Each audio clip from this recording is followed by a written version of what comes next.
સર્ગ 58મો સૃષ્ટિ છે અને નથી. આ 58માં સર્ગમાં સર્વ ઠેકાણે સદાકાળ સૃષ્ટિની શોભા રહેલી છે અને નથી પણ રહેલી. આ વાતનો આધાર અધિકાર ઉપર રહેલો છે. આ સંબંધમાં પાષાણાખ્યાનનું વિવેચન કરવામાં આવશે. રામ બોલ્યા, હે મહારાજ, અહો આપે મને ફરીવાર પણ વિસ્તારવાળી, ઉદાર, નિર્મળ, વિશાળ, અચળ અને મોક્ષદાયીની જ્ઞાન દ્રષ્ટિ બતાવી છે. સર્વ ઠેકાણે સર્વથા સદરૂપે રહેલ છે અને સર્વત્ર સદાકાળ સર્વ સદરૂપે છે. આ વિષય અનુભવ વડે વિચારી જોતા સત્ય લાગે છે અને સર્વ પરબ્રહ્મ સાથે એક રસ રૂપે જ રહેલ છે એમ જણાય છે. પરંતુ હે મહારાજ, મારા મનમાં એક સંશય રહી જાય છે, તેનું આપ નિવારણ કરો. આપે જે મને પાષાણાખ્યાન વિશે કહ્યું તે શું? વસિષ્ઠ બોલ્યા, કરેક્શન, પહેલા લખો પરમ ચિદાકાશ. વસિષ્ઠ બોલ્યા, પરમ ચિદાકાશ સદાકાળ સર્વ ઠેકાણે રહેલું જ છે. એ વિષયનું પ્રતિપાદન કરવામાં પાષાણાખ્યાન મેં તમને એક દ્રષ્ટાંત રૂપે કહેલું છે. છિદ્ર વગરના એક ઘટ્ટ અવયવવાળા પાષાણના ગર્ભની અંદર રહેલા ચિદાકાશમાં હજારો સૃષ્ટિઓ રહી છે. એ વાત મેં તમને પાષાણાખ્યાન વડે સૂચવેલી છે. પંચમહાભૂતના અને સર્વ પ્રાણી માત્રના અધિષ્ઠાન રૂપ આ મહાચિદાકાશ પોતાના આકાશ જેવા સ્વરૂપને છોડ્યા વિના જ, સ્વરૂપને, શૂન્ય રૂપને નહીં, સ્વરૂપને, પંચમહાભૂતોના અને સર્વ પ્રાણી માત્રના અધિષ્ઠાન રૂપ આ મહાચિદાકાશ પોતાના આકાશ જેવા સ્વરૂપને છોડ્યા વિના જ પોતાના સ્વરૂપની અંદર જ રહેલું છે. છતાં તેની અંદર હજારો સૃષ્ટિઓ વિવર્ત રૂપે રહી છે. એ વાત પાષાણાખ્યાન વડે તમને બતાવવામાં આવશે. વૃક્ષોની ગાંઠો તથા અંકુરો ઇત્યાદિ અંદર જ, તેમજ પ્રાણી, વાયુ, જળ, તેજ વગેરેની અંદર પણ, તેમજ પ્રાણી પછી જળ છે, પાછું આગળ જળ પણ છે. વૃક્ષોની ગાંઠો તથા અંકુરો ઇત્યાદિની અંદર જ, તેમજ પ્રાણી, વાયુ, જળ, તેજ વગેરેની અંદર પણ હજારો સૃષ્ટિઓ રહેલી છે. એ વાત આ કથા પાષાણાખ્યાન વડે બતાવવાનો હેતુ છે. રામ બોલ્યા, હે મહારાજ, જો આપ કહો છો કે ભીત આદિની અંદર રહેલા ચિદાકાશમાં સૃષ્ટિના સમૂહો રહેલા છે, તો પછી શુદ્ધ ચિદાકાશમાં જ એ સર્વ રહેલ છે એમ શા માટે નથી કહેતા? વસિષ્ઠ બોલ્યા, હે રામચંદ્રજી, તમે જે કહો છો તે જ પક્ષ મુખ્ય છે અને એ સર્વ મેં તમને પ્રથમ જ કહેલ છે. જે કાંઈ આ સૃષ્ટિ જોવામાં આવે છે તે ચિદાકાશ રૂપ છે અને તે ચિદાકાશની અંદર પોતાના સ્વરૂપમાં વિવર્ત રૂપે રહેલ છે. જે કાંઈ આ દ્રશ્ય રૂપે ભાસે છે તે પ્રથમ ઉત્પન્ન થયેલ નથી અને તે હમણાં પણ વિદ્યમાન નથી. બાકી જે દ્રશ્યની પ્રતીતિ થાય છે તે બ્રહ્મ જ પોતાના શુદ્ધ સ્વરૂપની અંદર વિવર્ત ભાવથી તેવી રૂપે થઈ રહેલ છે. આરોપ દ્રષ્ટિ વડે જોતા તો એક અણુ માત્ર પૃથ્વી પણ સૃષ્ટિ વડે ખીચોખીચ ભરેલી ન હોય એમ નથી. અપવાદ દ્રષ્ટિ વડે જોતા તો કોઈ ઠેકાણે સૃષ્ટિ વિદ્યમાન જ નથી અને જે કાંઈ સૃષ્ટિ રૂપે પ્રતીતિમાં આવે છે તે ચિદાકાશ રૂપ જ છે. જળ માટે પણ ઉપર પ્રમાણે સમજી લેવાનું છે. આરોપ દ્રષ્ટિ વડે જોતા તેજનો એક અણુ જેટલો ભાગ પણ એવો નથી કે જે સૃષ્ટિ વડે ખીચોખીચ ભરેલો ન હોય. અપવાદ દ્રષ્ટિએ જોતા તો એ સૃષ્ટિ કોઈ જગ્યાએ છે જ નહીં અને તે જ પણ ચિદાકાશ રૂપ જ છે. આરોપ દ્રષ્ટિથી જોતા વાયુનો એક અણુ જેટલો ભાગ પણ સૃષ્ટિ વડે ખીચોખીચ ભરેલો ન હોય એવો નથી. અપવાદ દ્રષ્ટિ વડે જોતા તો એ સૃષ્ટિ કોઈ જગ્યાએ છે જ નહીં અને એ વાયુ પણ ચિદાકાશ રૂપ જ છે. આરોપ દ્રષ્ટિથી જોતા એક અણુ માત્ર પણ આકાશ એવું નથી કે જે સૃષ્ટિ વડે ખીચોખીચ ભરેલું ન હોય. અપવાદ દ્રષ્ટિથી જોતા તો કોઈ જગ્યાએ એ સૃષ્ટિ છે જ નહીં અને એ આકાશ પણ ચિદાકાશ રૂપ જ છે.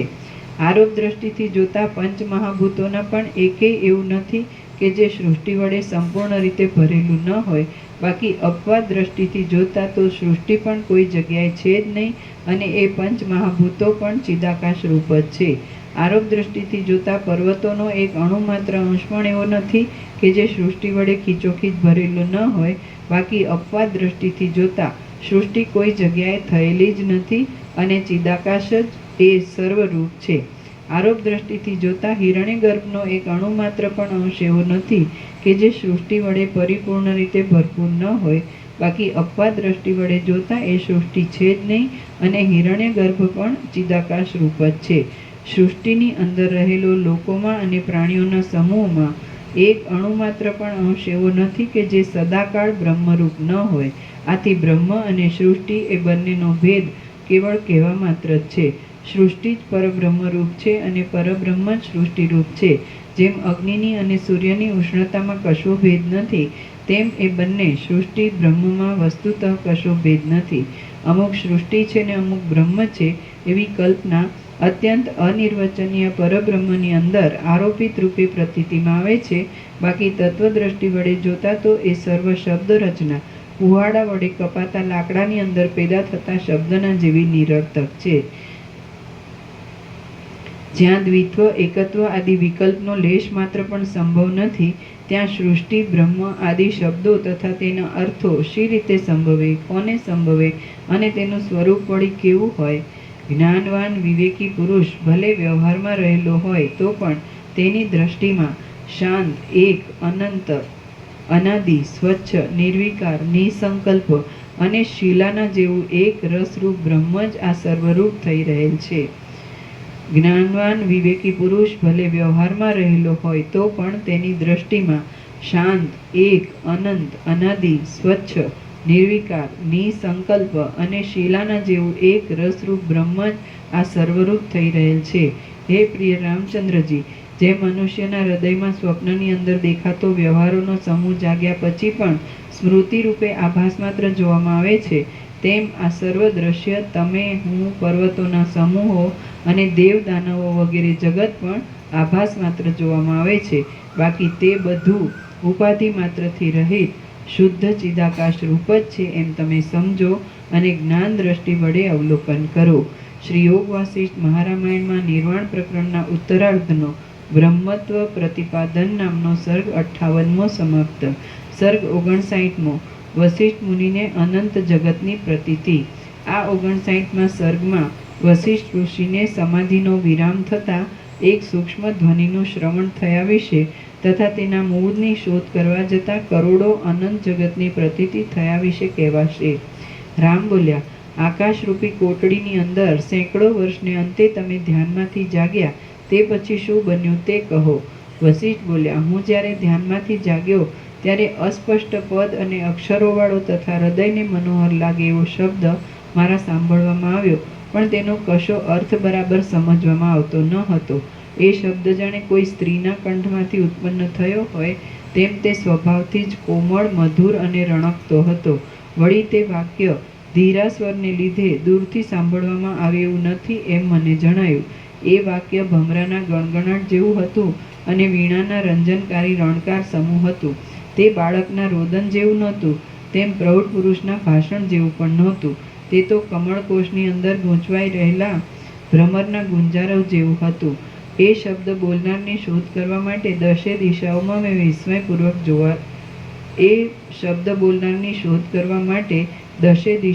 વિસ્મયપૂર્વક જોવા લાગ્યો. એ જગ્યાએ મેં આ પ્રમાણે વિચાર કર્યો, આકાશનો આ ભાગ જ્યાં સિદ્ધ પુરુષોનો પણ સંચાર માર્ગ નથી એવા લાખો યોજનોને ઓળંગીને ઘણે જ દૂર રહેલો છે. માટે અહીં આવા એકાંત સ્થાનમાં આવા સ્ત્રી વર્ગના જેવા શબ્દનો સંભવ ક્યાંથી હોય? હું ચારે તરફ યત્ન વડે જોઉં છું તો પણ એ શબ્દ બોલનાર કોઈ પણ પ્રાણી મારા જોવામાં આવતું નથી. મારી આગળ તો અનંત અને ચોતરફ શૂન્ય દેખાતું નિર્મળ આકાશ જ રહ્યું છે. અહીં પ્રયત્નપૂર્વક જોવા છતાં પણ કોઈ પ્રાણી જોવામાં આવતું નથી. એ પ્રમાણે વિચાર કરી મેં વારંવાર ચારે બાજુ જોવા માંડ્યું. આમ છતાં કોઈ શબ્દ બોલનાર મારા જોવામાં આવ્યું નહીં. એટલે પાછો મેં મનમાં વિચાર કર્યો, હું ચિદાકાશ રૂપ થઈ જઈને આકાશની સાથે એકતાને પ્રાપ્ત થઈ જાઉં અને એમ આકાશની અંદર રહેલા તેમજ આકાશના ગુણરૂપ એવા શબ્દના અર્થનો અનુભવ કરીશ. જળ જેમ બીજા જળ સાથે એકતાને પ્રાપ્ત થઈ જાય છે, તેમ દેહરૂપી ઉપાધિવાળા આકાશને અહીં જ રાખી ચિદાકાશ રૂપ થઈ હું એ આકાશ સાથે એકતાને પ્રાપ્ત થઈ જાઉં. આવો વિચાર કરી મેં દેહાનુસંધાનને છોડી દેવા માટે પદ્માસન વાળ્યું. ફરીવાર હું આંખો મીચી લઈ સમાધિ ચડાવવામાં તત્પર થઈ ગયો. ઇન્દ્રિયો દ્વારા થનારા બાહ્ય વિષયોના સંબંધને મેં વૃત્તિ નિરોધ વડે છોડી દીધા. વૃત્તિ નિરોધ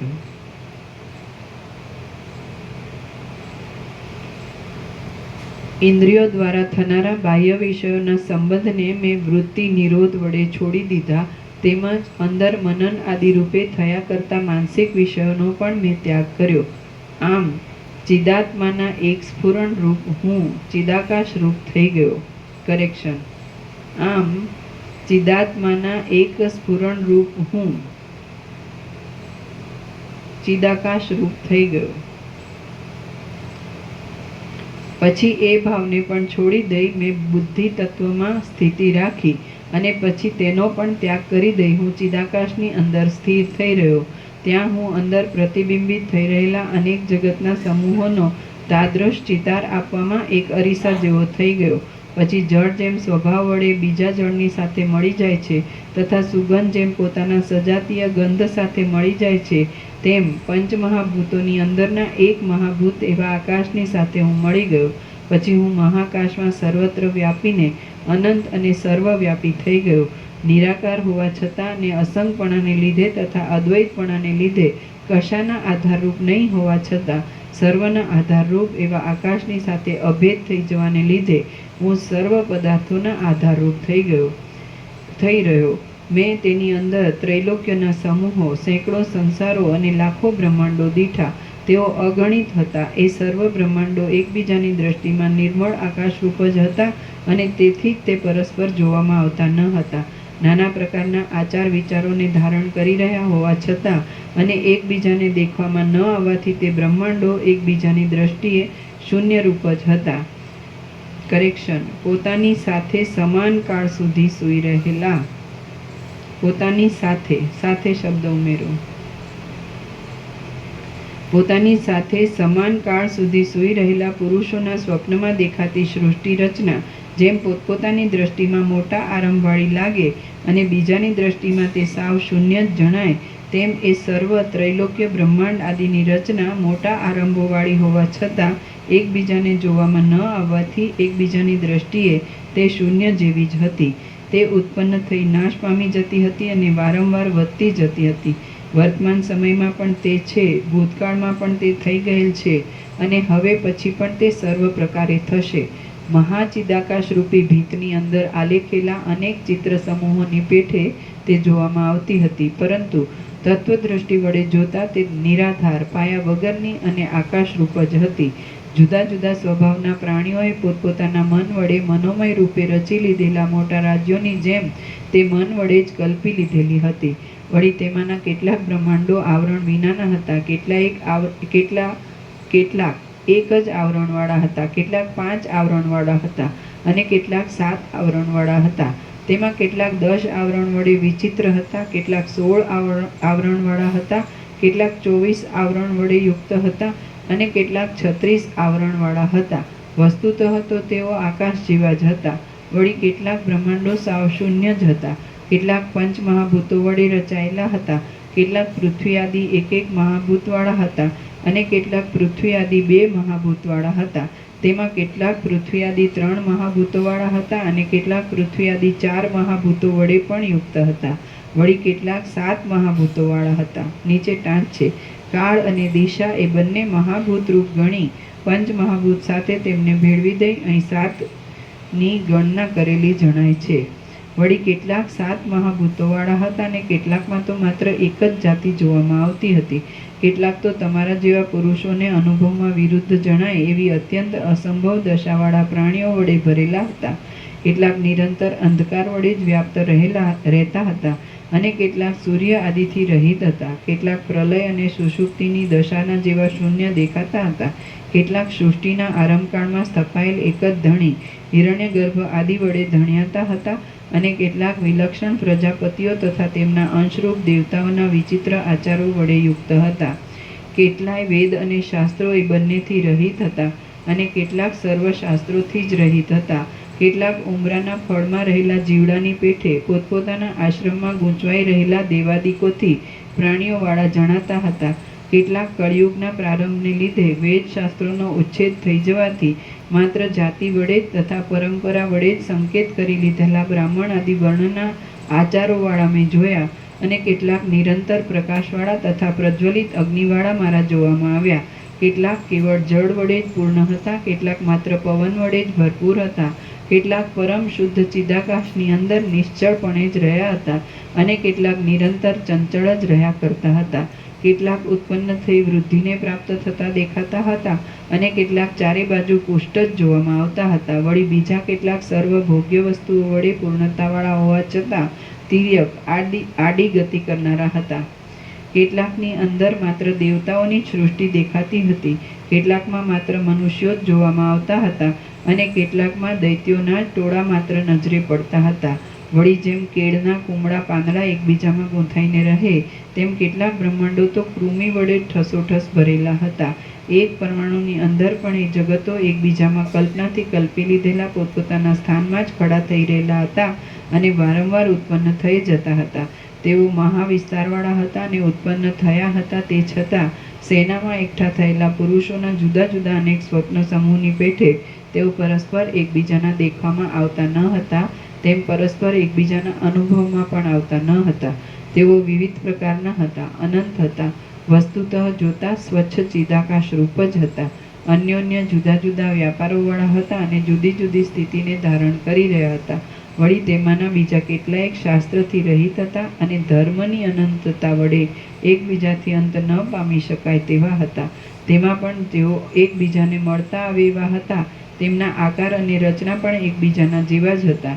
એકબીજામાંથી એકબીજામાં જીવોનું જવા આવવાનું થવાથી તેઓ પરસ્પર પરલોકના જેવા હતા અને પરસ્પર અંતર્ધાન શક્તિને લીધે તેઓ સિદ્ધનગરના જેવા જણાતા હતા. વળી તેમાંના કેટલાક જગતો કંઈક બીજી જ જાતના મહાભૂતોવાળા હતા અને કંઈક બીજી જ જાતની દિશાઓ તથા ગિરિઓ વડે યુક્ત હતા. વળી તેઓ એવા તો ઉલટા આકારવાળા હતા કે તેઓ પાસે હતા છતાં પણ મારા જેવા પુરુષો વર્ણન કરી બતાવે તો પણ તેઓ તમારા જેવાઓને અનુભવમાં ન આવે અને પ્રયત્ન વડે પણ જાણી શકાય નહીં. જેમ જાળિયામાંથી પડતા સૂર્યના કિરણોની અંદર અનેક પરમાણુઓ જોવામાં આવે છે, તેમ એ જગતો ચિદાત્મા રૂપી સૂર્યના કિરણ સમૂહમાં ચોતરફ પ્રસરેલા જણાતા હતા. વળી તેઓ મોક્ષરૂપી સામ્રાજ્ય લક્ષ્મીના કુંડળના જેવા રમણીય દેખાતા આકાશમાં વિચિત્ર તરહના રત્નના કિરણોના સમૂહ જેવા લાગતા હતા. તેમાં કેટલાક તો તેના તેજ પાછા ઉત્પન્ન થઈ દેખાવ દેતા હતા અને કેટલાક તો વનમાં પાંદડાની પેઠે તેના જેવા જ પાછા ઉત્પન્ન થઈ દેખવામાં આવતા હતા. વળી તેમાંના કેટલાયક જુદા દેખાતા હતા છતાં પણ સર્વને ચૈતન્ય તત્વ રૂપમાં જ અધ્યાસ થયો હતો, તેથી તેમની જુદી સત્તા નહોતી. આમ તેઓ ચૈતન્ય સ્વરૂપે અન્યોન્ય એકરૂપ હતા, તેથી એક સરખા જ હતા. કેટલીક વાર તો તેમનું અત્યંત સરખાપણું જોવામાં આવ્યું હતું, તો વળી તેમાંના કેટલાક જગતો અત્યંત વિરોધી સ્વભાવવાળા પણ હતા. આ સર્વ પરમાર્થ બ્રહ્મરૂપી મહાવૃક્ષના અનંત ફળો હતા. આમ ખરી રીતે તેઓ સદરૂપ જ હતા, તેથી તેનાથી જુદા નહોતા. માત્ર સ્થૂળ દ્રષ્ટિએ તેઓ તેનાથી જુદા જણાતા હતા. તેમાંના કેટલાક નાના કલ્પવાળા હતા તો કેટલાક મોટા કલ્પવાળા હતા. તેમાંના ઘણાક તો દેશ, કાળ, વસ્તુ, સ્વભાવ ઇત્યાદિના નિયમથી રહિત હતા અને બીજા ઘણા દેશ, કાળ આદિના નિયમવાળા પણ હતા. વળી બીજા કેટલાક પોતાની મેળે જ ઉગીને પોષણ મેળવી ટકી રહેલા દેખાતા હતા. ત્યાં સૂર્ય આદિનો અભાવ હતો, તેથી તેની અંદર કાળની ગતિનો ક્રમ જાણવામાં આવે એવો ન હતો.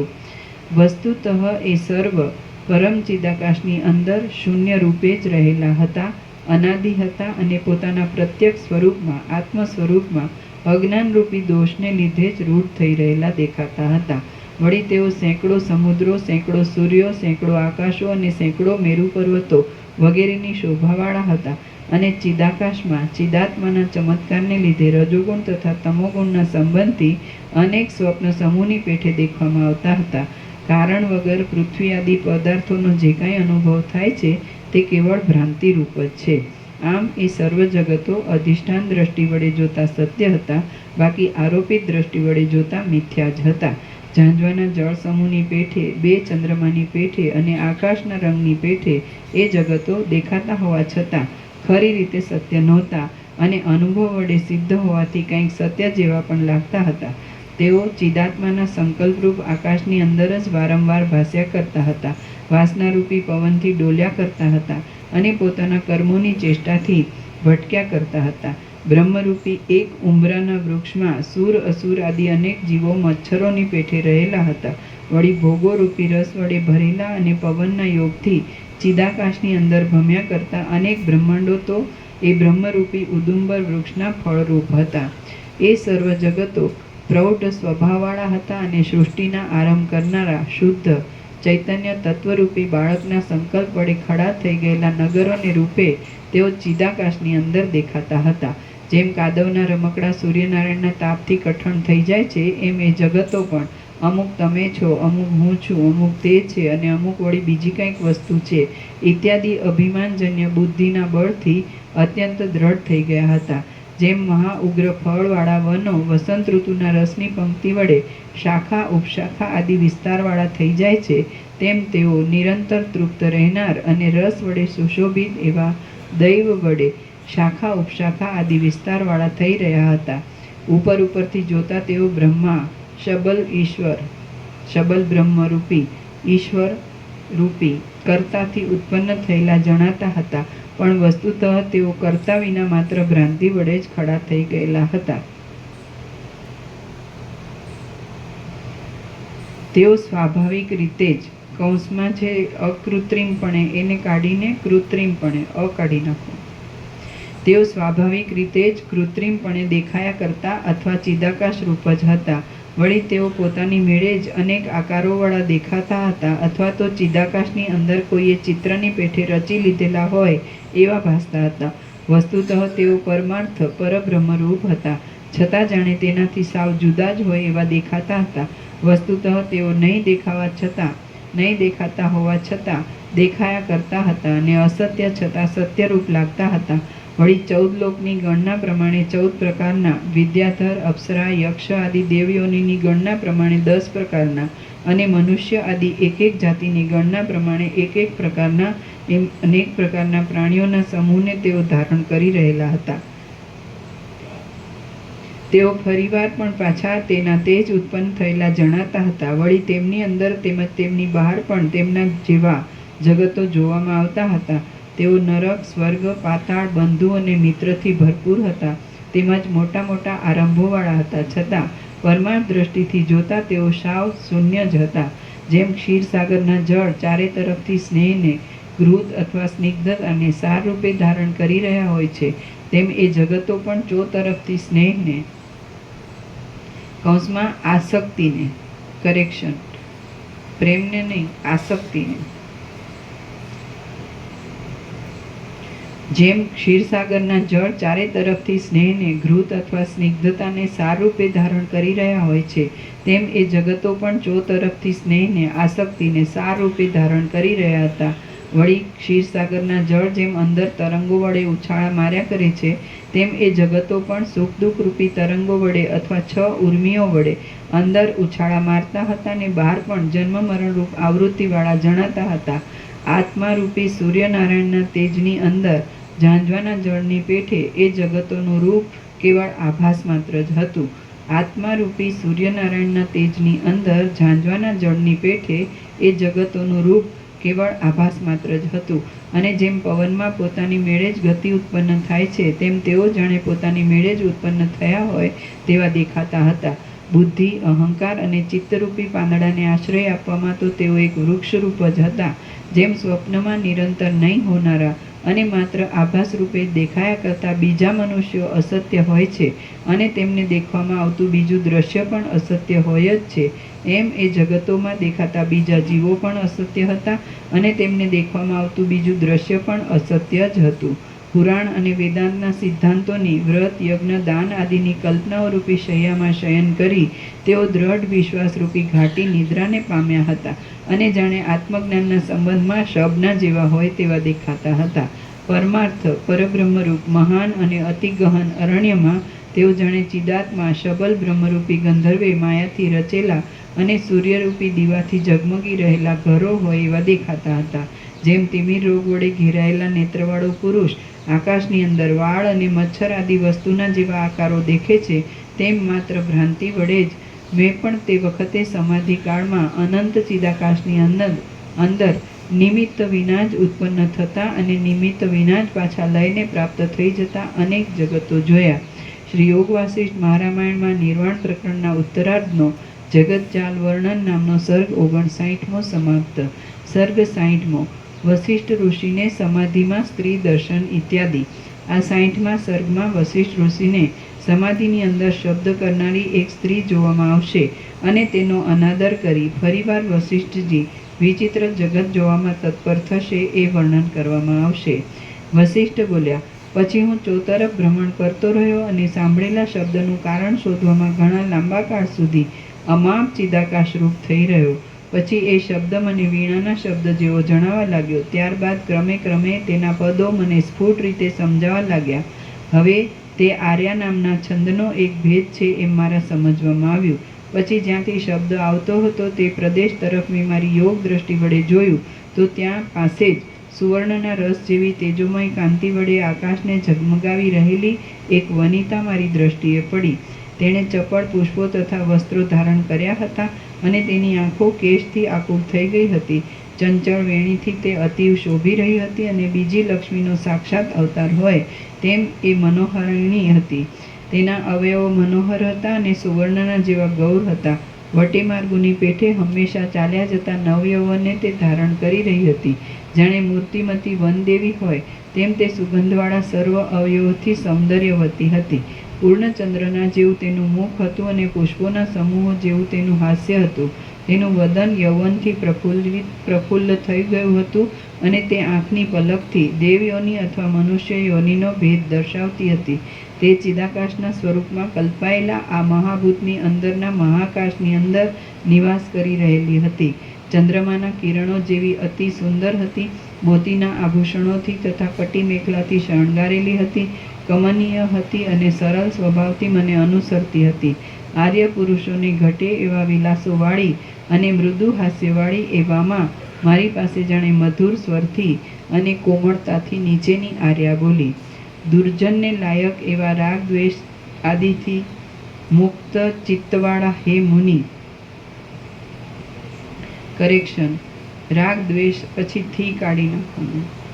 દુર્જનને લાયક એવા રાગદ્વેષ આદિ દોષોથી મુક્ત ચિત્તવાળા હે મુનિ, તમે સંસારરૂપી સરિતામાં ડૂબકા ખાઈ રહેલા જીવોને તરણાધાર તટ વૃક્ષ જેવા છો. હું તમને નમસ્કાર કરું છું. દુર્જનને લાયક એવા રાગદ્વેષ આદિ દોષોથી મુક્ત ચિત્તવાળા હે મુનિ, તમે સંસારરૂપી સરિતામાં ડૂબકા ખાઈ રહેલા જીવોને તરણાધાર તટ વૃક્ષ જેવા છો. હું તમને નમસ્કાર કરું છું. આ આર્યા સાંભળી અને રમણીય મુખવાળી તથા સુંદર શબ્દવાળી એ સ્ત્રીને જોઈને મને વિચાર આવ્યો, આ તો કોઈ સ્ત્રી છે, તેનું આપણે શું પ્રયોજન છે? મને વિચાર આવ્યો, આ તો કોઈ સ્ત્રી છે, તેનું આપણે શું પ્રયોજન છે? આમ તેનો કશો આદર ન કરતા હું ત્યાંથી ચાલ્યો ગયો. આમાં નીચે ટાંચ હતી. આર્યા છંદ વિશે શાસ્ત્રમાં નીચે પ્રમાણે લક્ષણ દર્શાવ્યા છે, જેના પહેલા અને ત્રીજા પદમાં 12 માત્રા હોય, બીજા પદમાં 18 માત્રા હોય અને ચોથામાં 15 માત્રા હોય તે આર્યા.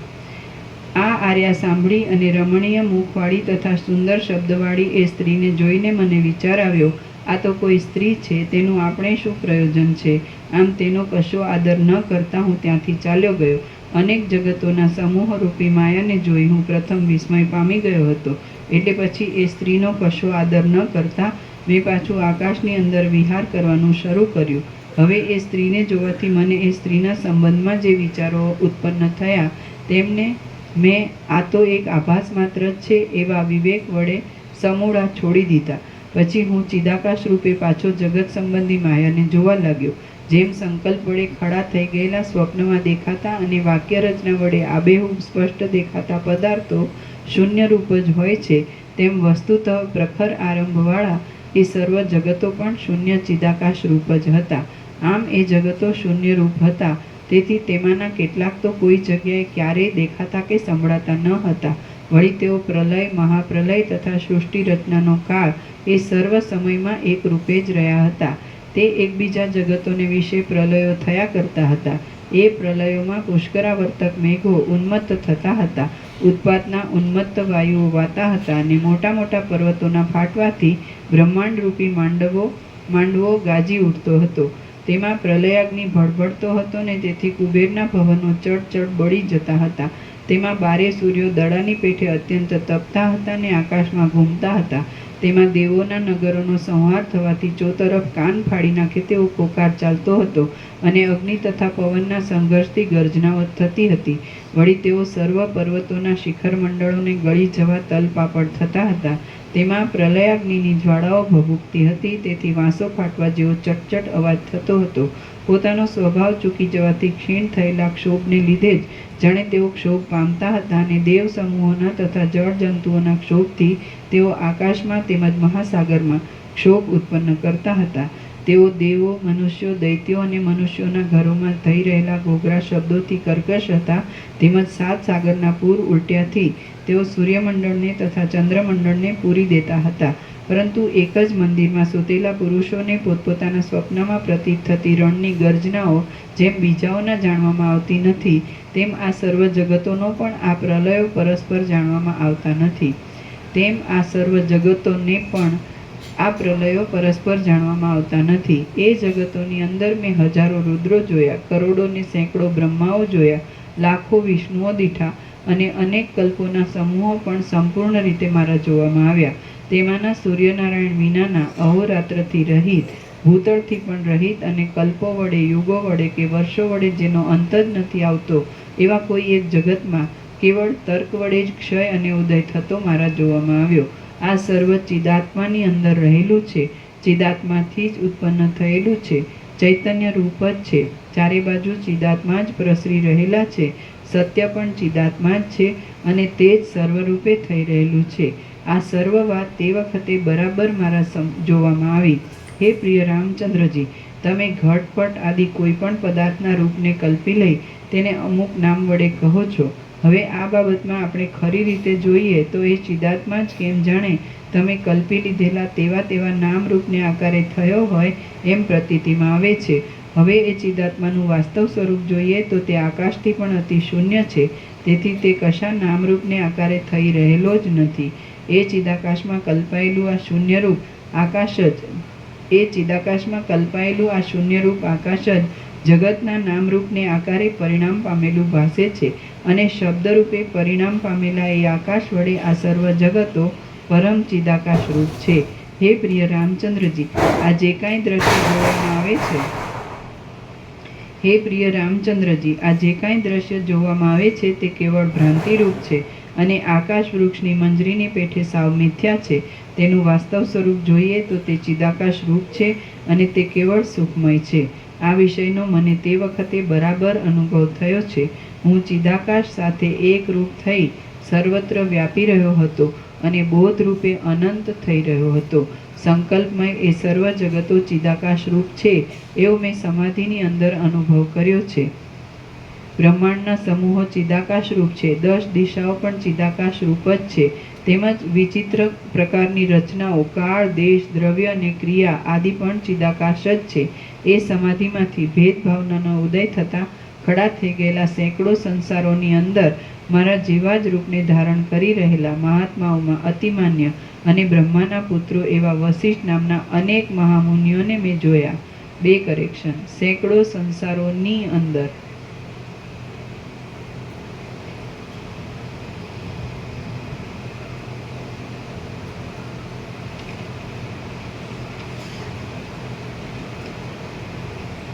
એ સમાધિમાંથી ભેદભાવનાનો ઉદય થતાં ખડા થઈ ગયેલા સેંકડો સંસારોની અંદર મારા જેવા જ રૂપને ધારણ કરી રહેલા મહાત્માઓમાં અતિમાન્ય અને બ્રહ્માના પુત્રો એવા વશિષ્ઠ નામના અનેક મહામુનિઓને મેં જોયા. હે બ્રહ્મરૂપ મહાશય રામચંદ્રજી, એ સમાધિની અંદર મેં 72 ત્રેતાયુગો જોયા, અને એ બધા રામાવતાર સહિત હતા. વળી એ સમાધિમાંથી સેંકડો સત્યયુગો અને સેંકડો દ્વાપર યુગો પણ મારા જોવામાં આવ્યા. આ રીતે તે અનેક પ્રકારની સૃષ્ટિની દશાઓ મારા જોવામાં આવી, અને તે દશાઓ કેવળ ભેદભાવના વડે જ ખડી થઈ ગયેલી હતી. પરંતુ ભેદભાવનાને દૂર કરી તત્વદ્રષ્ટિ વડે જ જોઈએ તો એ સર્વ અતિ સ્વચ્છ એક ચિદાકાશ જ ચોતરફ પ્રસરી રહ્યું હતું. વસ્તુતઃ તો કોઈ પણ કાળમાં આ જગત બ્રહ્મમાં નથી. જો અધ્યારોપ દ્રષ્ટિથી કદાચ આ જગત છે એમ માનીએ તો પણ તે સર્વ જન્મ આદિ વિકારોથી રહિત અનાદિ અનંત બ્રહ્મરૂપ છે અને તે જ્ઞાન વડે જ માત્ર અનુભવમાં આવે છે. એ બ્રહ્મ પાષાણ મૌનના જેવું નિસંકલ્પ છે અને તે સર્વ નામરૂપ વડે શૂન્ય હોવાથી કશારૂપ નથી. તે કંઈક અનિર્વચનીય રૂપવાળું છે, જ્યોતિરૂપ છે અને એ બ્રહ્મ જ વિવર્ત ભાવથી જગતને વેશે પ્રતીતિમાં આવે છે. નિરાકાર ચિદાકાશની અંદર દ્રશ્યની કશી સત્તા જ નથી, છતાં પોતાની ચૈતન્યની સત્તા જ નિરાકારપણે રહ્યા છતાં સ્વપ્નના અનુભવની પેઠે આ જગતને આકારે પ્રતીતિમાં આવે છે. એ બ્રહ્મ આત્માથી જુદું નથી, પણ આત્મારૂપ જ છે. સૂર્ય આદિનો પ્રકાશ જેમ અજવાળું કરે છે અને વખતે આવરણને લીધે અજવાળું નથી પણ કરતો, તેમ પ્રકાશરૂપ એ પરબ્રહ્મ પણ સઘળું કરે છે અને તત્વદ્રષ્ટિ વડે જોતા તો કશું કરતું નથી. સમાધિમાં જોવામાં આવેલા લાખો જગતોમાં ચંદ્રબિંબો મને ઉષ્ણ જણાયા હતા અને સૂર્યની મૂર્તિઓ શીતળ જણાઈ હતી. વળી કેટલાક જગતોમાં તો પ્રજાઓ અંધારામાં દેખતી હતી અને પ્રકાશમાં દેખતી ન હતી. ત્યાંના મનુષ્યો ઘુવડના જેવા આચારવાળા દિવસે આંધળાને રાત્રિએ દેખતા હતા અને તેમનો સ્વર પણ ઘુવડના જેવો જ હતો. કેટલાક બ્રહ્માંડોમાં તો શુભ કર્મ નીચે ટાંચ છે. મનની કલ્પનાનું નિરંકુશપણું જણાવવા અહીં આમ કહેલું છે, બાકી વસ્તુતઃ તેમ નથી. કારણ કે વેદ આદિ શાસ્ત્રો શુભ કર્મથી ઉર્ધ્વલોક પ્રાપ્તિ અને પાપ કર્મથી અધોલોક પ્રાપ્તિ કહે છે અને તેમનો સ્વર પણ ઘુવડના જેવો જ હતો. કેટલાક બ્રહ્માંડોમાં તો શુભ કર્મ વડે અધોગતિ અને પાપ કર્મથી સ્વર્ગ પ્રાપ્તિ થતી હતી. તેમજ ઝેર ખાવાથી પ્રાણીઓ જીવતા હતા અને અમૃતનું ભોજન કરવાથી તેમનું મરણ થતું હતું. ચિદાકાશની અંદર દ્રઢ ભાવના વડે જે વસ્તુને જેવી જેવી રીતે કલ્પી લેવામાં આવે છે અને જેવી જેવી રીતે તે ખડી થઈ ગયેલી દેખાય છે, તેવી તેવી જ રીતે તે ભોગકાળમાં પણ સ્ફુટ રીતે જોવામાં આવે છે. પછી તે સત્ય હો કે અસત્ય હો તે વિશે કશો વિચાર કરવાનું રહેતું નથી, કેમ કે બ્રહ્મ જ વાસના કર્મ વગેરે પ્રમાણે વિવર્ત રૂપે તેવે તેવે ભાવે થઈ રહેલું ભાસે છે. એ સમાધિમાં ચિદાકાશની અંદર મેં વિચિત્ર જંગલો જોયા હતા. તે જંગલોના વૃક્ષોના મૂળ ડાળીઓ જેવા લાગતા હતા અને તેમના પત્ર પુષ્પો વગેરે વજ્રમણી જેવા કઠણ લાગતા હતા. કેટલાક જગતોમાં રેતીને ઘાણીમાં પીલવાથી તેમાંથી તેલ નીકળતું હતું તથા શિલાઓના ગર્ભમાંથી કમળોની ઉત્પત્તિ થતી હતી. વળી કેટલાક જગતોમાં તો કાષ્ઠમાં, પાષાણમાં અને ભીતોમાં ચંચળપણે રહેલી પૂતળીઓ દેવાંગનાઓની સાથે ગાન કરતી હતી અને વાર્તાલાપ પણ કરતી હતી. કેટલાક જગતોની અંદર પ્રાણીઓ ઉત્તમ વસ્ત્રોની પેઠે ઉત્તમ વાદળાઓને ધારણ કરતા હતા અને વૃક્ષોમાં દરેક વર્ષે જુદી જુદી જાતના ફળો ઉત્પન્ન થતા હતા. કેટલાક બ્રહ્માંડોમાં સર્વ પ્રાણીઓના અવયવોની રચના અનિયમિત દેખાતી હતી. વિવિધ પ્રકારના અવયવોને ધારણ કરી રહેલા તે પ્રાણીઓ ભૂમિને સ્પર્શ કરી રહેલા મસ્તકો વડે ચાલતા હતા. વળી આ ભૂલોક આદિ લોકની નીચેના લોકોમાં કેટલાક જગતો વેદશાસ્ત્ર વગેરેથી સાવ રહિત જ હતા. તેઓ ધર્મનું તો નામ પણ જાણતા ન હતા. જે કાંઈ પોતાના વિચારમાં આવ્યું તેને જ માત્ર વળગી રહેનારા હતા અને કેવળ પશુ આદિ વડે જ તેઓ પૂર્ણ હતા. વળી બીજા કેટલાક જગતો તો કામ વિકારના અનુભવથી સાવ રહિત જ હતા. સ્ત્રીઓના સમૂહો વિનાના જ હતા અને જાણે પાષાણ વડે રચાયેલા હોય તેવા શુષ્ક કઠિન હૃદયવાળા ક્રૂર પ્રાણીઓ વડે વ્યાપ્ત હતા. કેટલાકમાં તો સર્પરૂપી જ પ્રાણીઓ રહેલા હતા અને રત્નો તથા પાષાણો સરખા જ જણાતા હતા. વળી કેટલાક તો ધન આદિના વ્યવહારો વડે સાવ રહિત જ હતા. લોભ વિનાના હતા અને અહંકાર પણ તેઓમાં દેખાતો ન હતો. કેટલાક જગતોમાં તો પ્રત્યેક પ્રાણી પોતપોતાના આત્માને જ સર્વરૂપ દેખતું હતું, બીજું કશું તેના જોવામાં આવતું જ ન હતું.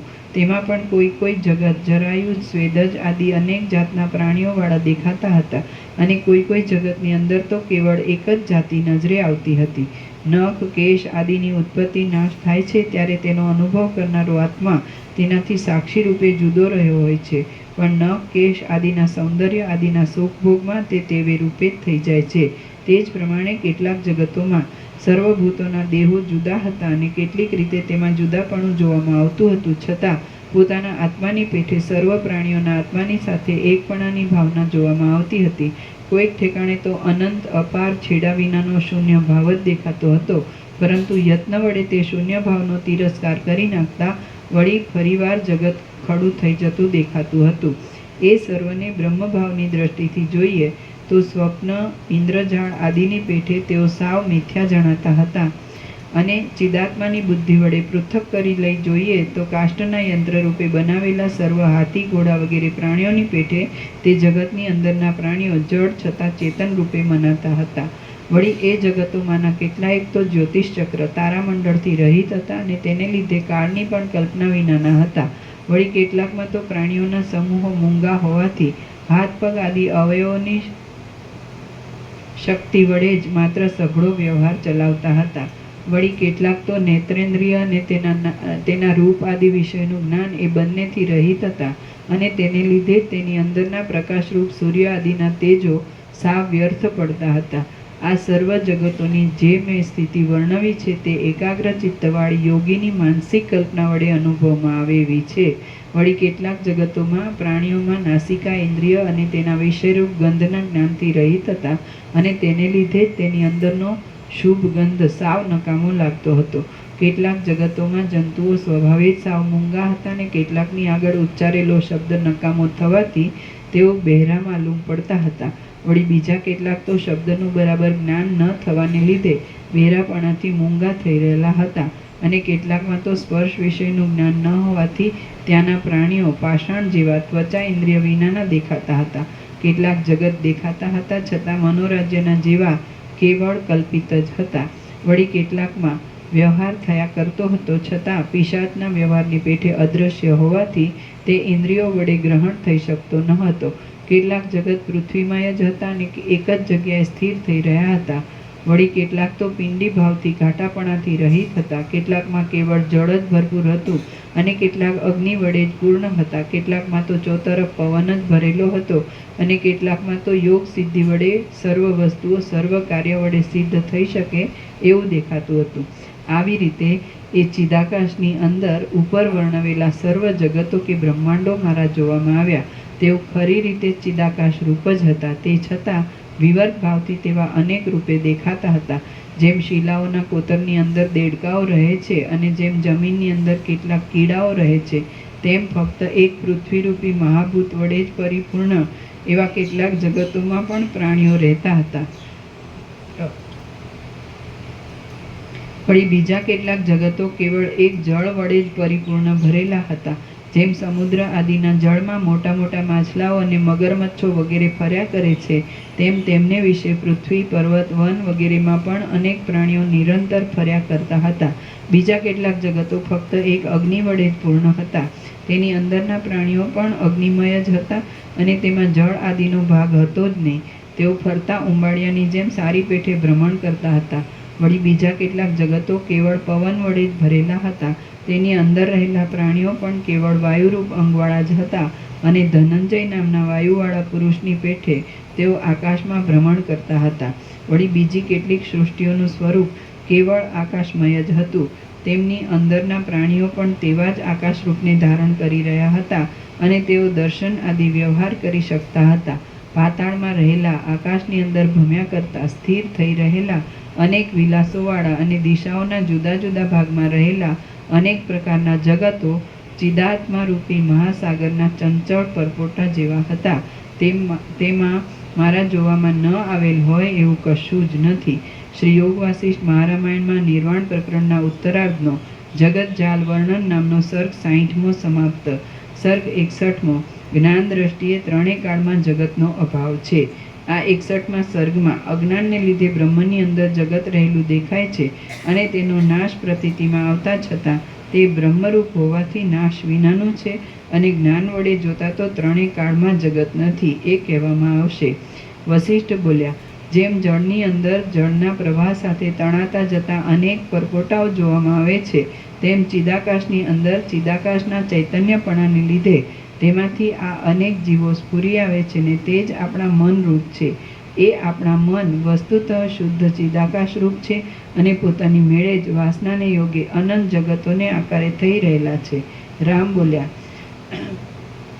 મહાપ્રલયમાં સર્વનો નાશ થઈ જાય છે અને જો સર્વ પ્રાણીઓના સમૂહો લય પામે છે તો એ પછી કોને અને કેવી રીતે આ સૃષ્ટિ પાછી પ્રતીત થાય છે? વશિષ્ઠ બોલ્યા, મહાપ્રલયથી સર્વ પદાર્થોનો ક્ષય થઈ જાય છે એટલે પૃથ્વી જળ તેજ વાયુ અને આકાશ એ પંચ મહાભૂત વડે બનેલો સર્વ પ્રપંચ પૂરેપૂરો વિનાશ પામે છે અને બ્રહ્માથી માંડી સ્થાવર પર્યંત સર્વનો લય થાય છે. એ પછી આ જગતનો ફરીવાર પાછો અનુભવ કેવી રીતે થાય છે તે કહું છું, તમે તે સાંભળો. બ્રહ્મ અવર્ણ્ય છે, પરમાર્થરૂપ હોવાથી સર્વત્ર ભરપૂર છે અને ચૈતન્ય છે. બ્રહ્મ અવર્ણ્ય છે, પરમાર્થરૂપ હોવાથી સર્વત્ર ભરપૂર છે અને ચૈતન્ય છે. એ જ છેવટ મહાપ્રલયમાં અવશેષ રહે છે એમ તત્વવેત્તાઓ કહે છે. તો પણ આ જગત એ ચૈતન્ય માત્ર અવશેષ રહેલા બ્રહ્મના એક હૃદયના જેવું છે. તેથી તે તેનાથી જરા પણ જુદું કહી શકાતું નથી. એ પરમાત્મામાં જ જગતને પોતાની સત્તા વડે સત્તાવાળું ને પોતાના હૃદયરૂપ સમજે છે અને તેમ સમજવામાં તેને વિનોદ થવો એ જ માત્ર એક હેતુરૂપ છે. બાકી વિચાર કરીએ તો વાસ્તવ રૂપથી જોતા તો જગતનું કશું રૂપ અમારા દેખવામાં આવતું નથી. જો એમ જ છે તો પછી શું નાશ પામે છે અને શું ઉત્પન્ન થાય છે? જેવી રીતે એ પરમ કારણરૂપ પરબ્રહ્મ અવિનાશી છે, તેવી જ રીતે તેના પેટમાં રહેલું જગત પણ અવિનાશી જ છે અને મહાપ્રલયાદિક પણ તેના અવયવરૂપ જ છે. આ બાબતમાં કેવળ અજ્ઞાન જ ભેદભાવને ઉત્પન્ન કરનારું છે અને તે પણ જો સાધક વૃત્તિથી શોધક વૃત્તિથી જોવા જઈએ તો દેખાતું નથી. માટે કોઈ કાળે કોઈ જગ્યાએ કોઈનું કશું નાશ પામતું નથી અને કશું ઉત્પન્ન પણ થતું નથી. બ્રહ્મ શાંત અને જન્મ આદિ વિકારોથી રહિત છે. તે જ વિવર ભાવથી દ્રશ્ય રૂપે થઈ રહેલું જોવામાં આવે છે. જે શુદ્ધ ચૈતન્ય પરમ તત્વની સત્તા મહાવિશાળ આકાશની અંદર અને અતિ સૂક્ષ્મ પરમાણુના 1000મા ભાગ માત્રમાં પણ વ્યાપી રહેલી છે. એ મહાચૈતન્યનું આ જગત એ એક શરીર છે. તો પછી એ મહાચૈતન્યની સત્તાનો નાશ થયા વિના જગતની સત્તા શી રીતે નાશ પામે? અને એ મહાચૈતન્ય સત્તાનો કદી પણ નાશ થતો જ નથી. જેમ સ્વપ્નમાં ચિદાત્માનું પોતાનું સ્વરૂપ જ સ્વપ્ન સૃષ્ટિરૂપે પ્રસરી રહેલું ભાસે છે, તેમ ચિદાકાશરૂપ પરમાત્મા જ આદિ સૃષ્ટિથી આરંભ કરી આ દ્રશ્ય જગતને આકારે થઈ રહેલા ભાસે છે. સૃષ્ટિ એ એક ચિદાકાશના અવયવરૂપ અને તેનો ક્ષય તથા ઉદય એ બંને પણ તેવી જ જાતના ચિદાકાશના અવયવરૂપ છે. આમ સર્વ ચિદાકાશ રૂપ જ છે. તો પછી તેમાં શું વિનાશી છે અને શું અવિનાશી છે? એ પરમાર્થરૂપ ચૈતન્ય તત્વ અચ્છેદ્ય છે, શસ્ત્ર આદિ વડે છેદી શકાય નહીં તેવું. અદાહ્ય છે, અગ્નિ આદિ વડે બળી જાય નહીં તેવું. સડી જાય તેવું પણ નથી અને શોષાઈ જાય તેવું પણ નથી. એ પરમાર્થરૂપ ચૈતન્ય તત્વ અચ્છેદ્ય છે, અદાહ્ય છે, સડી જાય તેવું પણ નથી અને શોષાઈ જાય તેવું પણ નથી. એ તત્વ અવિવેકી પુરુષોની દ્રષ્ટિમાં આવતું જ નથી. જગત જો તે તત્વના હૃદય જેવું એક પેટાનું અંગ છે તો પછી તે તેના રૂપ જ છે. જેમ એ પરમ તત્વનો નાશ થતો નથી તેમ તેની અંદર રહેલું જગત, તેની અંદરના સુખ દુઃખ અને અજ્ઞાન આદિનો અનુભવ એ પણ ઉત્પત્તિ કે નાશ પામતા નથી, પરંતુ કેવળ સ્વભાવ વડે થયા કરતા તેના સ્મરણ અને વિસ્મરણને લીધે જગત તેની અંદરના સુખ દુઃખ અને અજ્ઞાન આદિની પ્રતીતિ અને અપ્રતીતિ એ બંનેની કલ્પનાને કેમ જાણે આત્મા પોતે જ અજ્ઞાન વડે કલ્પી લેતો હોય એમ ભાસે છે. જે વસ્તુ પોતે જેના રૂપ હોય છે તેનો ક્ષય થયા વિના એ વસ્તુનો ક્ષય થતો જ નથી. માટે બ્રહ્મરૂપે રહેલું દ્રશ્ય પણ બ્રહ્મના જેવું જ અક્ષય છે એમ તમે સમજો. મહાપ્રલયાદિ પણ મહાકાળ રૂપે રહેલા એ પરબ્રહ્મના એક અવયવ રૂપ છે. પરમ શુદ્ધ ચૈતન્ય સ્વરૂપ આકાશની અંદર ઉત્પત્તિ અને પ્રલયની સ્થિતિ ક્યાંથી જ હોય? વળી એ ચિદાકાશ નિરાકાર છે. તેની અંદર થવું, હોવું, ઘટવું, વધવું ઇત્યાદિ ભાવ વિકારો વગેરે પણ શી રીતે સંભવે અને ક્યાંથી સંભવે? મહાપ્રલય આદિ ભાવો અને આ જગતો એ બધું બ્રહ્મરૂપ હોવાથી ચિદાકાશની અંદર તેના એક વિવર્ત રૂપે રહ્યું છે. જે પુરુષે પોતે સંકલ્પ વડે યક્ષને કલ્પી લીધેલો હોય છે તેના હૃદયમાં એ યક્ષ ખડો થઈ જઈને તેના સંકલ્પને અધીન થઈને રહે છે. તે જ પ્રમાણે દ્રશ્ય એ ચિદાત્માના સંકલ્પથી ખડું થઈ જઈને તેને અધીન થઈ રહેલું છે. બાકી દ્રશ્યનું મૂળ સ્વરૂપ વિચારીએ તો તે નિરાકાર શુદ્ધ ચૈતન્ય માત્ર છે. વૃક્ષરૂપ અવયવીની શાખા ઉપશાખા વૃક્ષરૂપ અવયવીના શાખા ઉપશાખા ફળ પાંદડા પુષ્પ આદિ અવયવો છે. તે જ પ્રમાણે પરમાર્થ રૂપે સર્વત્ર ભરપૂર થઈ રહેલા આકાશથી પણ અતિ સ્વચ્છ નિર્વિકાર સ્વરૂપવાળા અને અનિર્વચનીય એવા પરબ્રહ્મના પણ પ્રલય, મહાપ્રલય, નાશ, ઉત્પત્તિ, ભાવ, અભાવ, સુખ દુઃખ, જન્મ મરણ, સાકારપણું અને નિરાકારપણું ઇત્યાદિ સર્વ અવયવો છે. જેવી રીતે એ પરબ્રહ્મરૂપી અવયવી અવિનાશી અને અનિર્વચનીય છે, તેવી જ રીતે સૃષ્ટિ પ્રલય આદિ તેના અવયવો પણ અવિનાશી અને અનિર્વચનીય છે. અવયવ અને અવયવી સદાકાળ એક રૂપે જ રહેનારા હોય, તે ભલે દ્રશ્ય હોય કે અદ્રશ્ય હોય, તો પણ તેમનો ભેદ કોઈ દિવસ હોતો જ નથી. જેમ વૃક્ષનું મૂળ તેની અંદર રહેલી ચૈતન્ય સત્તા જ છે, તેમ પરમાર્થરૂપી પરબ્રહ્મ વડે ભરપૂર ભરેલા આ જગતનું મૂળ પણ ચૈતન્ય સત્તા જ છે. આ જગતમાં પણ કોઈ ઠેકાણે વૃક્ષની પેઠે જ કાંઈ વિચિત્રતા રહેલી છે, કોઈ ઠેકાણે સૃષ્ટિરૂપી થડ રહેલું છે, કોઈ ઠેકાણે ભૂલોક વગેરે અનેક જુદા જુદા લોકોરૂપી મોટી શાખાઓ રહેલી છે, કોઈ ઠેકાણે જંબુદ્વીપ આદિની વ્યવસ્થાઓ રૂપી ઉપશાખાઓ રહેલી છે, કોઈ ઠેકાણે ગિરી નદી દેશ આદિ પદાર્થોરૂપી પાંદડા રહેલા છે, કોઈ ઠેકાણે સૂર્ય ચંદ્રાદિકના પ્રકાશરૂપી પુષ્પ ખીલી રહેલા છે, કોઈ ઠેકાણે અંધકારરૂપી કૃષ્ણતા રહેલી છે, કોઈ ઠેકાણે આકાશરૂપી કોતર રહેલ છે, કોઈ જગ્યાએ પ્રલયરૂપી ગાંઠો રહેલી છે, કોઈ ઠેકાણે મહાપ્રલયરૂપી મોટી ગાંઠો રહેલી છે, કોઈ ઠેકાણે હરિહર આદિ દેવતારૂપી ગુચ્છો રહેલા છે, કોઈ ઠેકાણે જડતારૂપી ત્વચા રહેલી છે. આ પ્રમાણે નિરાકાર ચિદાકાશનું પોતાનું સ્વરૂપ જ ચિદાકાશ રૂપે રહેલા બ્રહ્મની અંદર જગત સંબંધી અનેક આકાર ભેદો વડે પ્રતીત થઈને રહેલ છે. એ જગત પણ બ્રહ્મના જેવું જ સ્વચ્છ અને નિર્વિકાર સ્વભાવવાળું હોવાથી બ્રહ્મથી અભિન્ન રૂપે જ રહેલ છે. ભૂત ભવિષ્ય અને વર્તમાન કાળના સર્વ પદાર્થો એ બ્રહ્મ સત્તા વડે જ સત્તાવાળા છે.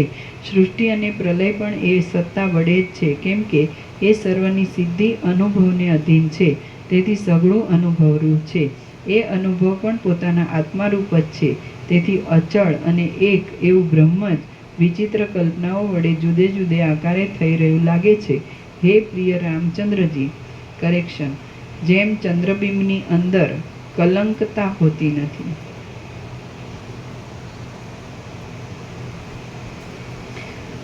હે પ્રિય રામચંદ્રજી, જેમ ચંદ્રબિંબની અંદર કલંકતા હોતી નથી, તેમ નિરાકાર અને નિર્વિકાર પરમ ચિદાકાશની અંદર સૃષ્ટિ પ્રલય આદિની કશી કલ્પના જ નથી. પરમ નિર્મળ ચિદાકાશની અંદર ભાવ અભાવની કલ્પના વળી ક્યાંથી હોય?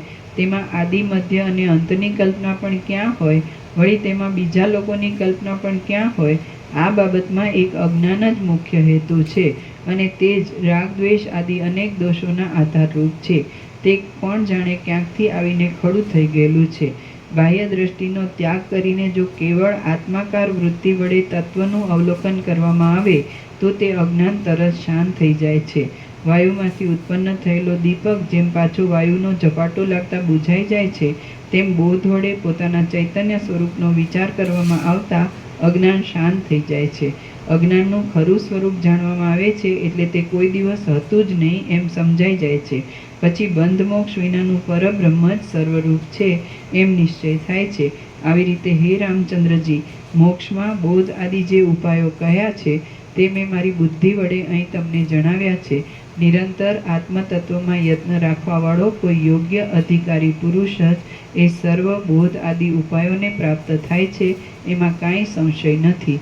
આ જગતનો સમૂહ અનાદિ છે અને તે કોઈ કાળે ઉત્પન્ન થયેલો જ નથી, પરંતુ જીવ આદિ વાસ્તવ તત્વરૂપ બ્રહ્મ જ પોતાના સ્વરૂપને નહીં ઓળખવાથી ભોગ મોક્ષમાં આસક્ત થઈ રહેલ છે અને આ સર્વ દ્રશ્યરૂપી ઇન્દ્રજાળને આકારે ભાસી રહ્યું છે. આ પ્રમાણે વિચાર દ્રષ્ટિ વડે જોઈ લઈને અણિમા આદિ અષ્ટસિદ્ધિવાળું ઐશ્વર્ય પણ માયા માત્ર હોવાથી અસાર છે એવો પરમ વૈરાગ્ય ધારણ કરીને તેમજ ઐશ્વર્યને તૃણ જેવું અતિ તુચ્છ સમજી ઉત્તમ અધિકારી જીવ પોતાના આત્મામાં જ પૂર્ણ કામ થઈ રહે છે. શ્રી યોગ વાસિષ્ઠ મહારામાયણમાં નિર્વાણ પ્રકરણના ઉત્તરાર્ધમાં જગદાકાશ બોધ નામનો સર્ગ 61મો સમાપ્ત. સર્ગ 62મો. વસિષ્ઠ મુનિએ ચિદાકાશ રૂપ સ્ત્રી સાથે કરેલું સંભાષણ. આ 62મા સર્ગમાં વસિષ્ઠ મુનિ જગતોને પોતાના દેહની પેઠે જોશે એ કહેવાશે, અને વસિષ્ઠજી કે જે પોતે ચિદાકાશ રૂપ છે તેનો ચિદાકાશ રૂપ એ સ્ત્રી સાથે સ્વપ્નની પેઠે સંભાષણ આદિ વ્યવહાર થયાની વાત કહેવામાં આવશે.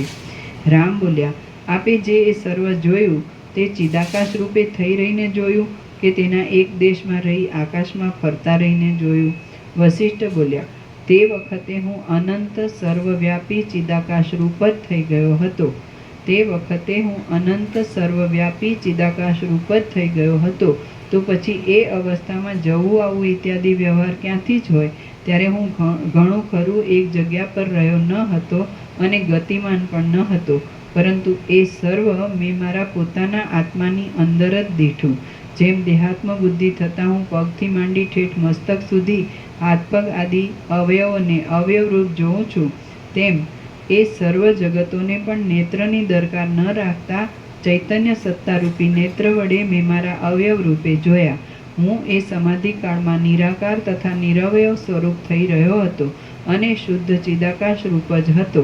તે સમયે મને એ જગતો મારા અવયવરૂપ જણાયા હતા અને મારી સત્તા વડે તેનું સત્યપણું હતું.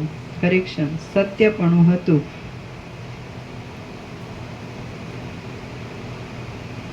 હું એ સમાધિ કાળમાં નિરાકાર તથા નિરવયવ સ્વરૂપ થઈ રહ્યો હતો અને શુદ્ધ ચિદાકાશ રૂપ જ હતો. તે સમયે મને એ જગતો મારા અવયવરૂપ જણાયા હતા અને મારી સત્તા વડે તેમનું સત્યપણું હતું. આમ છતાં તેમનું વસ્તુત્વ નાશ પામ્યું નહીં અને તેઓ મારા અવયવ રૂપે ભાસ્યા. વળી પોતાની મેળે તેઓ સાવ સત્તાશૂન્ય હતા, તેથી તેમનું વાસ્તવિકપણું પણ કાયમ ન રહ્યું. આ વિશે તમારે પ્રમાણ જોઈતું હોય તો સ્વપ્નમાં જોવામાં આવતો સ્વપ્ન સૃષ્ટિનો વિલાસ સમજી લેવો. સ્વપ્નમાં જો કે દ્રશ્ય અનુભવમાં આવે છે, પરંતુ તે કશું વાસ્તવમાં હોતું નથી. એ સર્વ ચિદાકાશ રૂપ જ હોય છે અને ચિદાત્મા જ વિવર્ત ભાવથી તેવે રૂપે દેખાય છે. જેમ વૃક્ષરૂપી દેહમાં આત્મા રૂપે રહેલો જીવ પોતાના પત્ર, પુષ્પ, ફળ આદિને પોતાના અંગ રૂપે જુએ છે, તેમ મેં પણ પોતાના ચૈતન્ય સત્તારૂપી નેત્ર વડે એ સર્વ જગતોને મારા પોતાના અવયવ રૂપે જ જોયા. જેમ અનંત રૂપે ભરપૂર થયેલો સમુદ્રાભિમાની જીવ પોતાની અંદર રહેલા સર્વ જળચર પ્રાણીઓને, તરંગોને, ચકરીઓને, ફીણના પરપોટાને પોતાની દ્રષ્ટિથી જુએ છે, તેમ મેં પણ એ જગતોને મારી પોતાની બુદ્ધિ વડે જોયા. જેમ કોઈ એક અવયવી પોતાના અવયવોને પોતાના આત્માની અંદર પોતાથી જુદા ગણતો નથી અને પોતાના આત્મારૂપ જ ગણે છે, તેમ મેં પણ પોતાના આત્માની અંદર એ જગતને પોતાના આત્માથી જુદા નહીં ગણતા પોતારૂપ જ ગણ્યા. હે રામચંદ્રજી, હું ચિદાકાશ સાથે એકરૂપતાને પ્રાપ્ત થઈ ગયો હતો, તેથી હું એ સર્વ સૃષ્ટિઓને આજે પણ દેહની અંદર, આકાશની અંદર, પર્વતની અંદર, જળની અંદર અને સ્થળની અંદર સર્વત્ર દેખું છું. આપણી પાસે દ્રષ્ટિ મર્યાદામાં રહેલું આ જગત અને આ ઘરનો, બહારનો તથા અંદરનો ભાગ એ બધું અનેક જગતના સમૂહ વડે પરિપૂર્ણ છે, એમ હું ચૈતન્ય તત્વ સાથે એકરૂપ થઈ ગયેલો હોવાથી સમજું છું. જેમ જળ રસને પોતાનાથી અભિન્ન સત્તાવાળો ગણે છે, જેમ હિમ શીતળતાને પોતાનાથી અભિન્ન સત્તાવાળી ગણે છે અને જેમ પવન ગતિને પોતાથી અભિન્ન સત્તાવાળી ગણે છે, તેમ શુદ્ધ બુદ્ધિવાળો વિવેકી પુરુષ પણ આ જગતને પોતાથી અભિન્ન સત્તાવાળું પોતારૂપ જ ગણે છે. જે પુરુષો વિવેકયુક્ત આત્માવાળા હોય છે અને શુદ્ધ ચૈતન્ય તત્વની સાથે એકતા પામેલા હોય છે, તે પુરુષો મારી સાથે મળતા વિચારના છે અને મારા એક આત્મારૂપ જ છે. જે પુરુષો વિવેકયુક્ત આત્માવાળા હોય છે અને શુદ્ધ ચૈતન્ય તત્વની સાથે એકતા પામેલા હોય છે, તે પુરુષો મારી સાથે મળતા વિચારના છે અને મારા એક આત્મારૂપ જ છે, કેમ કે હું તેવા પુરુષોને મારા આત્મારૂપ જ સમજું છું. આવી ઉત્તમ વિવેક દ્રષ્ટિનો ખરેખર પાકકાળ આવી જાય છે, ત્યારે દ્રષ્ટા, દર્શન અને દ્રશ્ય એ ત્રિપુટી સંબંધી કશી પણ બુદ્ધિ ઉદય જ પામતી નથી, કેમ કે અપરોક્ષ અનુભવ વડે આત્માનું સર્વત્ર એકપણું જણાય છે. જેમ પર્વત ઉપર ચડેલા કોઈ એક પુરુષની દિવ્ય દ્રષ્ટિ કરોડો યોજનમાં રહેલા બહારના ભાવોને અને પોતાની અંદરના ભાવોને સાક્ષાત જોઈ શકે છે, તેમ એ સઘળા વિચિત્ર જગતોનો તમાશો યોગ દ્રષ્ટિના પ્રભાવથી મારા જોવામાં આવ્યો હતો. જેમ ભૂમંડળ, પૃથ્વીને પોતારૂપ માનનાર કોઈ એક તદભિમાની જીવ પોતાની અંદર રહેલા ખજાનાઓને, ધાતુઓને અને રસાદિકને પોતાના આત્મામાં હોવાથી પોતારૂપ જ સમજે છે, તેમ એ સર્વ દ્રશ્ય જગત જુદું દેખાતું હોવા છતાં મારા આત્મામાં જ તેની પ્રતીતિ થતી હોવાથી હું તેને મારા આત્માથી જુદું સમજતો નથી અને મારા રૂપ જ સમજું છું.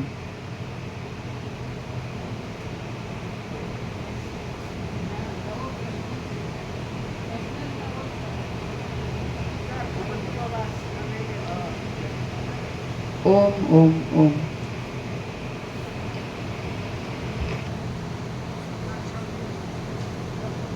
પ્રસાદ આપી દો.